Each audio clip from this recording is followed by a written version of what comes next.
मेरे आत्मीय सहधर्मियों, आप सभी को मेरा विनम्र प्रणाम है, स्वीकार करें। आइए पिछले एपिसोड को ही कंटिन्यू करते हुए उसे समझने की कोशिश करते हैं। आपको ध्यान होगा कि मैंने आप सबसे महाभारत के शांति पर्व के एक उद्धरण के बारे में चर्चा की थी। उसकी जो अंतिम कुछ पंक्तियां हैं वे हमारे बहुत ही काम की हैं और सच पूछिए तो बिना इसे समझे हम सही मायने में तत्व ज्ञान और तत्वदर्शी के अंतर को समझ भी नहीं सकेंगे। और यदि हम उसके बारे में नहीं समझ सके तो हमें मान करके चलना चाहिए कि फिर हम गीता को आत्मसात करके अपने जीवन में कोई भी परिवर्तन लाने की स्थिति में नहीं होंगे। इसलिए मुझे लगता है कि उसके बारे में थोड़ी विस्तार से बात की ही जानी चाहिए। मैंने पिछली बार आप सबसे कहा था कि यदि मैं नश्वरता के सभी नियमों के मूल को जानता हूं और यदि मैं सभी वस्तुओं की अस्थिरता से परिचित हूं तो मैं दुख से पीड़ित नहीं हो सकता। इन सभी यातनाओं को सहना उद्देश्यपरक होता है। इसमें दो बहुत ही महत्वपूर्ण तत्व हैं दोस्तों। एक यह कि मैं दुख से पीड़ित नहीं हो सकता। हम सब की कोशिश क्या है? देखिए, यदि दुख और सुख दोनों आपके सामने रख दिए जाएं, यानी कि आप अभी दुखी हैं और आप सुख को पाना चाहते हैं, इन दोनों में से एक बात आपको मिलेगी, तो क्या आप बता सकते हैं कि आप इन दोनों में से किसका चयन करेंगे? क्योंकि इन दोनों में से एक का ही चयन करना है। सामान्य तौर पर दिमाग में तुरंत एक बात आएगी कि नहीं, सुख को पाना चाहता हूं, क्योंकि जब सुख मिलेंगे तो दुख अपने आप दूर हो जाएंगे। लेकिन क्या व्यावहारिक जीवन में ऐसा होता है? क्या सच में जो सुखी हैं, जिनके पास अपने बहुत बड़े बड़े मकान हैं, गाड़ियां हैं, व्यापार है, कमाई है, परिवार भी है, समाज में प्रतिष्ठा भी है, स्वास्थ्य भी ठीक है, लेकिन क्या वे सुखी हैं? और यदि सुखी नहीं है तो ये सोचने की बात है कि फिर ऐसा क्यों है। और यहां भी बहुत स्पष्ट है कि यदि वे सुखी नहीं हैं तो फिर वो क्या है? यानी कि वो दुखी हैं। तो अब आप बताइए कि अगर आपको चयन का अधिकार दिया जाए तो अब आप किसका चयन करेंगे? हमारा चयन होगा कि नहीं, मैं अपने दुखों से मुक्ति चाहता हूं। और फिर आपका दिमाग आपको इंस्ट्रक्शन देगा कि यदि हम अपने दुखों से मुक्त हो जाएंगे तो फिर जो कुछ भी बचेगा वो क्या होगा? वह सुख होगा। क्योंकि जब दुख है ही नहीं तो रहेगा क्या? यदि अंधकार ही नहीं है तो फिर क्या बचेगा? प्रकाश रहेगा। आपको प्रकाश के लिए प्रार्थना करने की जरूरत नहीं है, अंधकार को हटाने का प्रयास करने की जरूरत है। यानी कि हमें सुखी होने के लिए कुछ और करने की जरूरत नहीं है। यदि हम अपने दुखों को रोक सके और जो दुख हमारे पास हैं उनसे हम मुक्ति पा सके किसी भी माध्यम से, तो सीधी सी बात है कि हम सुखी होंगे। और गीता की जो सारी कोशिश है इसी बात की कोशिश है। अद्भुत ग्रंथ है मित्रों ये गीता, लेकिन इसे समझने के लिए बहुत धैर्य की जरूरत पड़ेगी और आत्मसात करने के लिए सच पूछिए तो अभ्यास की जरूरत पड़ेगी।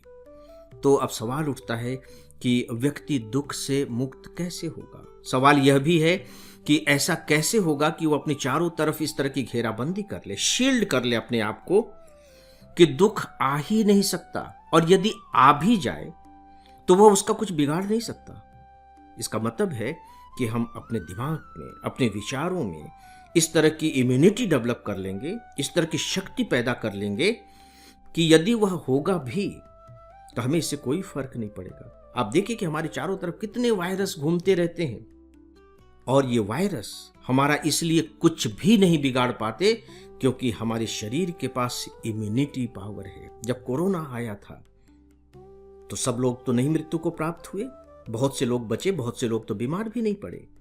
तो जो मृत्यु को प्राप्त हो गए, जो बीमार पड़े लेकिन अच्छे हो गए, कुछ लोग ऐसे थे जो बीमार ही नहीं पड़े, तो उसके पीछे कारण क्या था? एकमात्र जो सबसे बड़ा फैक्टर था वो ये था इम्यूनिटी पावर। जिसकी जितनी ज्यादा इम्यूनिटी पावर थी वह उस वायरस से उतना अधिक लड़ सका, उनके मुकाबले में उतना अधिक खड़ा हो सका।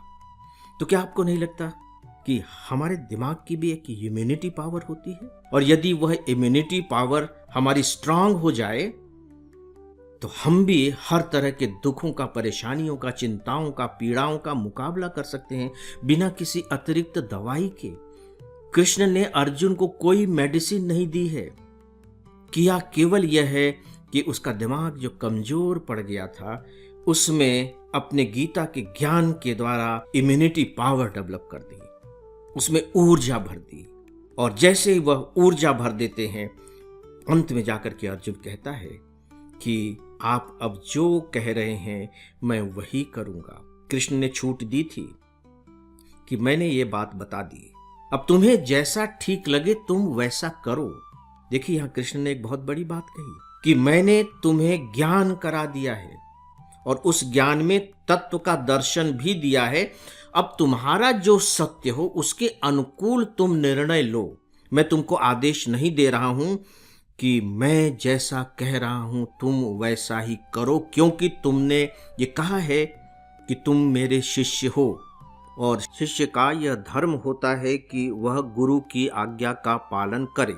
कृष्ण ने ऐसा कहीं भी नहीं कहा। उसने कहा कि मैंने तुम्हारे सामने तत्व का जो ज्ञान था, जो तुम्हारी समस्या थी उससे जुड़ा हुआ जो ज्ञान होना चाहिए था, वह मैंने बता दिया है, विस्तार के साथ बता दिया है।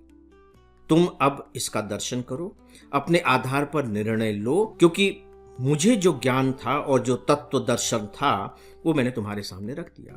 तुम्हारा अपना ज्ञान है, तुम्हारा अपना तत्व दर्शन है, उसके आधार पर तुम निर्णय लो। कल्पना करके देखिए कि क्या कोई भी गुरु इतनी छूट देता है पूरी दुनिया के इतिहास में सिवाय गौतम बुद्ध के? गौतम बुद्ध ने कहा था, गौतम बुद्ध अपने चचेरे भाई आनंद की गोद पर लेटे हुए थे, बिल्कुल वन में चले गए थे और उन्होंने आनंद को बता दिया था कि अब मेरे जीवन का बिल्कुल अंतिम क्षण आ गया है। आनंद रोने लगे, लेकिन गौतम बुद्ध अपनी आंखें बंद किए हुए चुपचाप मौन भाव से अपना सिर आनंद की गोद पर रख कर लेटे हुए थे। आनंद बार बार अनुरोध कर रहे थे गौतम बुद्ध से, कुछ तो बोलिए, कुछ तो बोलिए, आपके इतने शिष्य हैं, आपके इतने अनुयायी हैं, उनके लिए कुछ तो बोलिए। गौतम बुद्ध ने धीरे से आंखें खोली और मालूम है उनके अंतिम वचन क्या हैं? उनके अंतिम वचन थे, अपो दीपो भव, अपना दीपक स्वयं बनो, अपना दीपक स्वयं बनो। कल्पना करके देखिए, अब जब मैं आपसे बात कर रहा हूं और तो यह वाक्य बोलते हुए मैं रोमांचित हो गया हूं, अपना दीपक स्वयं बनो, यानी कि स्वयं निश्चित करो, अपने दिमाग का उपयोग करो, अनुभव करो, जानो और इसके बाद जो ठीक लगता है वह करो। कृष्ण ने भी यही कहा और जो अभी मैंने आपको कोट पढ़ करके सुनाया है वह भी यही कहता हुआ मालूम पड़ रहा है कि अपने दिमाग में इम्यून पावर डेवलप करो।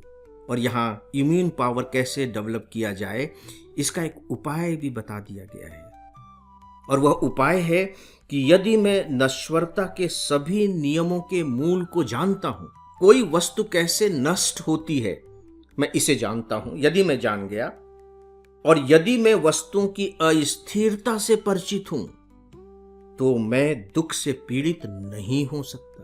जरा आप इस पर विचार कीजिएगा। मैं 1 सप्ताह बाद आप सबसे फिर मुलाकात करूंगा, लेकिन मैं चाहूंगा कि तब तक आप इस बात पर विचार करके देखें। देखिए, हम सबके पास अपने अपने दुख हैं, अपनी अपनी पीड़ाएं हैं। उनकी गहराई में जाएं कि ये पीड़ा मुझे है क्यों, यह दुख मुझे है क्यों। शायद आप उसकी जड़ तक पहुंच जाएंगे, और जब आप उसकी जड़ तक पहुंचेंगे तो मैंने अभी जो आपको सुनाया है उसे दोबारा सुन करके आप चकित रह जाएंगे, अचंभित रह जाएंगे, और मैं आपको विश्वास दिलाता हूं कि आपके शरीर के रोम रोम खड़े हो जाएंगे कि अरे बाप रे, इस वाक्य में जीवन का कितना गहरा सत्य छिपा हुआ है। दुख का यही कारण है, बस केवल इतना ही। हम तो पता नहीं किन किन बातों को, किन किन कारणों को, किन किन माध्यमों को अपने दुख का कारण समझते थे, और ये जो कारण है ये तो मेरे अपने ही अंदर है। कितनी अच्छी बात है, क्योंकि मेरे अपने अंदर है इसका मतलब है कि वो मेरे कमांड में है, और यदि मेरे कमांड में है तो फिर तो कोई बात ही नहीं है ना, मैं उसे ठीक कर सकता हूं। मैं उसे ठीक नहीं कर सकता जो दूसरे के कमांड में होगा। कल्पना करके देखिए कि केवल इतने सोचने मात्र से आपको कितनी राहत मिलेगी। इतने सोचने मात्र से आपके दुख की जो इंटेंसिटी है, उसकी जो चुभन है, वो कितनी कम हो जाएगी। क्योंकि अब आपको लगने लगेगा कि नहीं, अंत तो इसका है। दुख का अंत हो सकता है, दुख का इलाज भी हो सकता है, मैं दुख से मुक्त भी हो सकता हूं। क्योंकि अभी तक तो यही लगता है कि दुख अंतहीन है, इससे कभी मुक्ति मिल ही नहीं सकती, अब तो जिंदगी ऐसे ही चलेगी। यदि आप उसको आशा की एक किरण दिखा दें तो उसको कितनी राहत मिलेगी। आप भी इस राहत को महसूस करेंगे, बशर्ते कि आप थोड़ा सा जो मैंने अभी आपको बताया उस पर विचार करें। फिलहाल बस इतना ही आप सबसे अनुमति चाहूंगा। नमस्कार।